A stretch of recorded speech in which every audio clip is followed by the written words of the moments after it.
In today's episode, the news just keeps on coming from the Appalachian Trail. So we got rescues that are legit rescues, meaning somebody actually got hurt. We got dog rescues going on up in the Whites, and we got stuck on stupid rescues going on up there.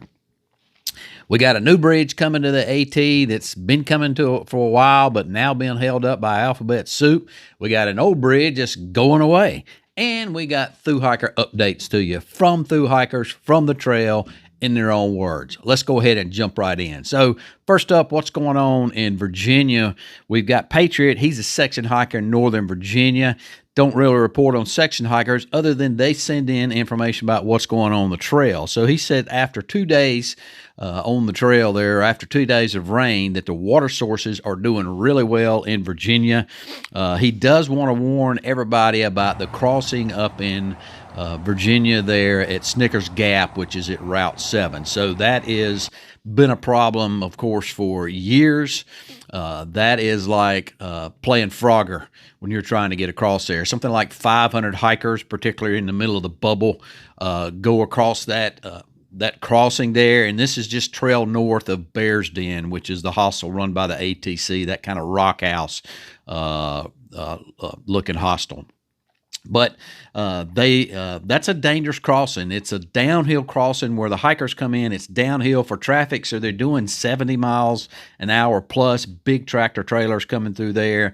And they have a overpass that is planned for hikers coming through there. So that's been kind of in the works now since the past 3 years. It's going to cost somewhere between $5.5 and $7.5 million, and that is those are prices from 3 years ago. So obviously things have gone sky high since then. But one of the things that's holding it up is ADA access. So it's going to have federal dollars in it, ATC dollars in it, Potomac Appalachian Trail Club dollars in it, VDOT dollars in it, and they've got a tentative design, but they do not have ADA access in that design. And they are going to be required to do that, it looks like. So a couple things about ADA. Of course, that's the American Disabilities Act. So anybody in a wheelchair or that has walking problems that needs to be designed so that they can access that bridge. So a couple thoughts about that. One, they just put in one not long ago, just became active down at McAfee Knob there in Virginia, and that one does not have ADA access. So I'm not sure why this one needs to. But also, there's no ADA access there now for people wanting to roll a wheelchair across that road. So, and the trail is not, the whole issues I have with the trail is, and believe me, I don't have any problem at all with people that need access where there can be access. But there's a lot of dollars spent and a lot of time and hand-wringing and delays caused by trying to have AD access where nobody with that qualifies for that can access that. So you've got privies in the wilderness that have to have ADA access to get in, from ramps to grab bars, but nobody can get to those privies that are like that. You got a campsite at Hawk Mountain Campsite down in Georgia where has ADA accessible campsites, and they're at the end of the Rocky and Rudy Trail when you first get into those campsites. So that whole thing just blows my mind. Leave a comment down below. Let me know how you feel about that. We want people that. We want everybody to be out there and access the trail. But unfortunately, the Appalachian Trail is not one of those trails. You just can't pave the whole thing, and you can't get, a 1 and 2 slope on everything that's on the AT. So it'll never be handicap accessible. So I don't know why they have to do so much hand-wringing for that. But anyway, that's causing a problem down there. We do have a new parking lot down to access Tinker Cliffs down in Virginia. Of course, Tinker Cliffs is part of the Triple Crown there, which is Dragon's Tooth, McAfee Knob, and Tinker Cliffs are all part of the Triple Crown. So there's a new access for that. Before, the access to get there was there wasn't enough parking, and now you got like 50 cars that can get there. that can park in that parking lot, and you can access that at the Andy Lane Trailhead. There's also a new pedestrian bridge there. It don't look like it's handicap accessible. So this was put in mainly for just day hikers there, just people wanting to access Tinker's Cliff. So typically in Virginia, we're going to see this in just a minute. They're doing away with a backcountry bridge. So it's failing, and they're not going to be rebuilding it. But here they're putting a new one in. The backcountry bridge there that is going away is the Warspur Branch Bridge there near the Warspur Shelter. So it has one of the stringers is cracked, and this is causing the whole bridge to tilt. And so they're closing that bridge, and they're probably going to be removing it. But right now they are not going to be rebuilding it, and it is going away. The creek is relatively small, so it's more or less a rock hop, and they're actually going to get some trail maintainers up there to, I guess, put some rocks in the stream to make sure that it is a rock hop up there. But not exactly sure where that bridge is located in relation to the shelter. Looking at the shelter, there's a stream right there in front of the shelter, but I don't recall when I went through there a bridge being there. There is a bridge about a mile trail north of there, so that may be the one that they're talking about. And then Daniel Kuchar 5704 sends in a comment, and just to kind of give you an idea of what's going on with campsites for the bubble up there, where it's at now, which is bubble's actually heading into Maine, according to the heat map. However, there's still quite a few people there in New Hampshire and in the Whites, and he indicated that the campsite up there at Garfield Ridge Camping and Shelter, it holds approximately 40, and there was about 35 registered hikers up there. So they got tent platforms that'll hold 4 single tents. They got 7 of those, and then they got 12 people in the shelter. So it wasn't exactly full, but still 35 folks in one of those campsites is a lot of people. So we still got a lot of people, a lot of the bubble that are still coming through New Hampshire. Not everybody's in Maine, but they are certainly heading that way. And then in that same area around the Garfield Ridge section there on the AT, we had a hiker that had a significant leg injury. And what was the really cool thing was he was actually an EMS, but he splinted his leg injury himself. So don't know if it's a compound fracture or not, but it was definitely a fracture. He had to put a splint on it and splinted himself, but he needed help getting out. So they had a team of 31 rescuers that got up there to him. 28 of them were volunteers and 3 of them were conservation officers. They got to him around 4:05 p.m. They had to help him hobble up to get at a certain height above the land. Once there, they put him on a litter and got him out to the trailhead somewhere around 5:53. So of course it takes that many people because that's very difficult terrain up there, and they have got to switch off. You just can't carry him forever, so they switch off. But they had to hike about 4 miles out with him. And, I have seen these gurneys that have like a single wheel, a mono wheel gurney before. I don't know why more people don't use those. Those look like those are the bomb. But anyway, they didn't have that, so they're just carrying him out on a regular litter. But to give you kind of a general idea of how many people that is, here's a AI I put together. This is just AI. I know people abhor AI, but I wanted you to see this right here is just 26 people in this shot.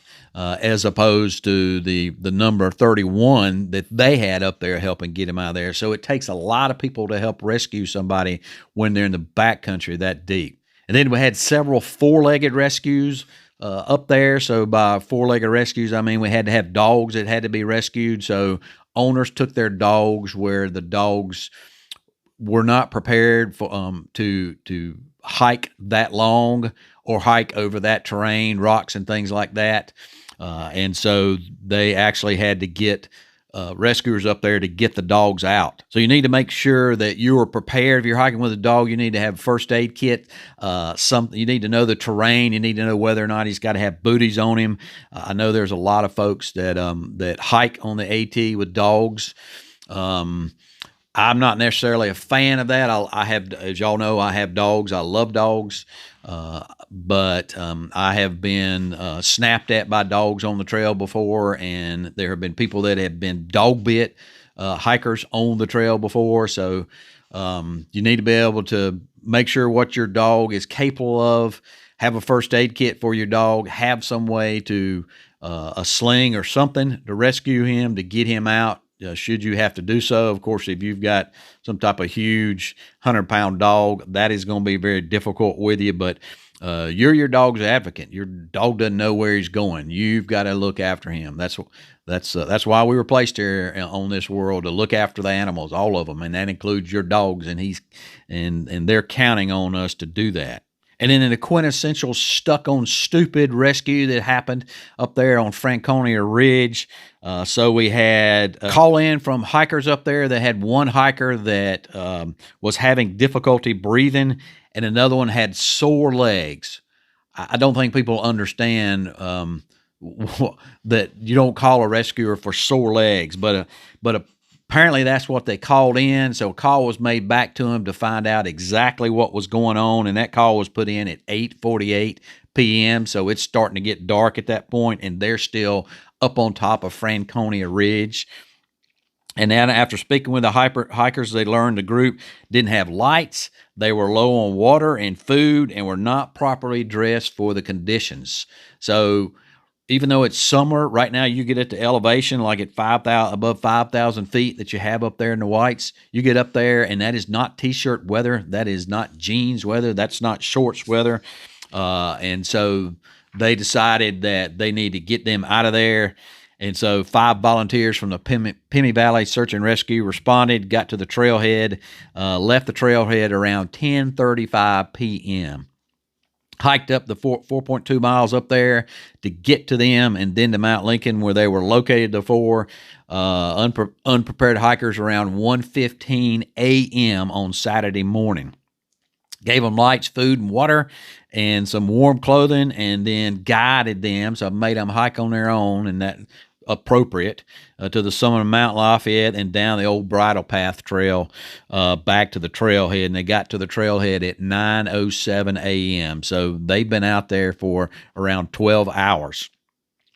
The hikers were identified as Janam Bavsar Purvajayani, Tirth Shah, and Advik Yadaved, all 18-year-olds from New Jersey. The hikers had started their hike at 3:30 p.m. and did not have the headlights or the food and the water or the clothing to make the 7 to 9 hours hike. So due to the hikers' lack of prep, the New Hampshire Fish and Game Department intends to bill the hikers for the cost of the rescue, as they should be. So that is just stuck on stupid, ridiculous. Those things should never happen. You place rescuers at possible harm. Obviously, rescuers, even though they're volunteers and not professionals, they're all well-versed in what they're doing.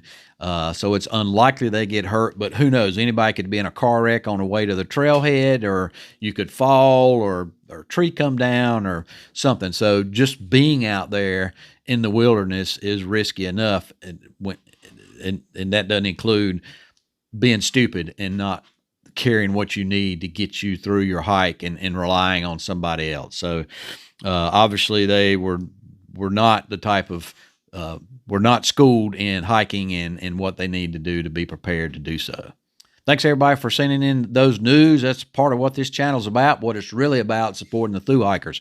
And let's get their updates coming from the trail. So we got Moose Man. He's hit a huge milestone and sends in his update. Hey, Ramdino, Moose Man checking in. Still hiking with Mile Marker and American Dad. They just pushed on a little bit ahead of me. I had to stop here and eat a little snack, and thought I'd do a quick update. You're looking at the Horns Pond back behind me, and north and south peak of the Horns. Pretty spectacular. And across behind me is Sugarloaf Mountain. We spent the night there, and we're pushing north, pushing through the Bigelows today, and on to the Kennebec in a few days, and then we'll be on up to Munson. And Songbird is going to join me back up in Munson, and we're going to do the 100-mile wilderness and close this thing out right. So trail's been good, water's been good. Very few sobos now. In the last 3 or 4 days, we've seen like 2 sobos. So I think they're about dried up now. But anyway, everything's going good. Still pushing north. Thank you for what you do. So obviously Moose Man's in Maine. Songberg's going to be joining him in the next little bit. So congratulations for that huge milestone, Moose Man. Greatly appreciate that. Looking forward to your summit as you head on up to Baxter State Park. And Zuko, she has made it to Mount Washington. She sends in a video. Dino at the Mount Washington Visitor Center. Very windy, very overcast, nothing to see. Cog Railroad just left here. It's very misty. Hiking down to Madison Spring Hut. Not gonna have any views. All right, later. So that is a rare shot of somebody inside the observatory there at Mount Washington giving us their update. Typically it's outside, but she had 50-mile-an-hour winds, and if she didn't get blowed off, we weren't going to be able to hear a dang thing she said. So thanks a lot, Zuko, for going inside and leaving us that. And then Subbo Full Moon, he was also up at Mount Washington and has made it that far. And he says New Hampshire was fantastic. Says big effort, big reward. Said despite frequent rain showers, some shelters in southern New Hampshire are dry carries. And crossing the river into Vermont tomorrow. So this is a couple days old, so he's already in Vermont. And it seems that he's past the bubble. And there, because there was just 4 nobos at the last shelter he was at that night. So the bubble is, of course, past Vermont into northern New Hampshire and Maine. And then Checklist, he's back on trail. He sends in his update. Hey Ramdino, it's Checklist coming to you from a park in Gorham, New Hampshire. I'm currently staying at the Libby House Hostel, and I have been back on trail for 2 days. I restarted my hike at the 19-mile brook, which is part of that AT reroute. Went up to Carter Notch, and then I hiked my way over 3-4 Ks, Carter Dome, South Carter, Middle Carter, and then we also did Height and North Carter, neither of which are 4 Ks. And then we stayed at the Imp Shelter, and today I came back out on Route 2 Rattle River. We got some trail magic there, which was awesome. We got some terrific trail magic from Papa Ruby at the Route 2 Rattle River trailhead. And actually I'd seen Papa Ruby once before, so it's nice to see him again. He's actually from the Boston area, and he comes up here and he looks for good spots to support us hikers. So thanks go out to Papa Ruby and all those folks who provide trail magic. I want to say a little bit about the trail there. I mean, there's 2 spots, particularly when you're traversing the Carters, that you really got to watch out for. First is coming down Mount Height. It's really steep and rocky, and there's slabs that you're climbing down, and they're almost vertical. You've got to grab on with your hands and lower yourself down. So be real careful when you're doing that. Also plan for it time-wise. It's going to take you a lot longer. Additionally, the same situation is right there after you hit North Carter and you start heading down towards Imp Shelter. The same treacherous, very steep, rocky slabs. And when they're wet, it doesn't have to be raining. It could be wet from 2 days ago raining, and it makes them even harder. Next up for me is the Mahoosic Range. So can't wait to get there, and it won't be long before we enter Maine. Thanks for all you do, Ramdino. Thanks a lot. That's some great information, Checklist. Appreciate you sending all that to us. And of course, we got Spotter. She's out there and she sends in her update. Hey everybody. Hey Ramdino. Spotter. And I am just leaving the Pine Grove Furnace store. Can you believe it? Oh my gosh. And I had a pint of ice cream. No, I did not do the half-gallon challenge. I'm not that nuts. But it's been amazing. Hot and humid every single day. The water sources in PA are non-existent. Anybody coming through here anytime soon, make sure you pack at least enough to carry 3 liters on you at a time. Maybe 4 if you drink a lot more. I've been rationing my water a lot lately, and ever since the Nobos have disappeared, so have the water caches from the Trail Angels. So do not rely on that. I think I saw 2 caches in northern PA, and I have not seen any since. So just letting you know, but I'm having an amazing time out here, and I'm excited to eventually get south of the Mason-Dixon line. Talk to you guys next week. Wow, that is a ton of weight to carry, that much water. 4 liters, so 4 liters is somewhere around 9 pounds of water. So ultralight hiking is considered 10 pounds or less. So if you're carrying 9 pounds of water, so much for ultralight hiking, right? That's some dry conditions in there. Spotter, appreciate you sending that in. Thanks for all the trail information. Thanks for all the trail information from everybody. If you're a thru hiker out there, then please, by all means, send us your updates. We'd love to have those here. As we follow more and more. If you're Sobo or flip-flop, doesn't matter, send those in. Even if you haven't been updating us, no time like the present to go ahead and do that. You can do that through email or DM, and all those links are down below. Looking forward to getting up to New York. I'll be leaving tomorrow on that plane, heading up to New York to meet Dianimal and a couple other folks, and I am pumped up about getting out on trail. I miss it. Just being out on trail, being out in creation. Ever since I came home from Camino, I've been itching to get back out there. So, folks, that's all I've got this week. Next week might be a little delayed, but go ahead and send in your updates anyway. As always, appreciate you, and we hope to see you out there.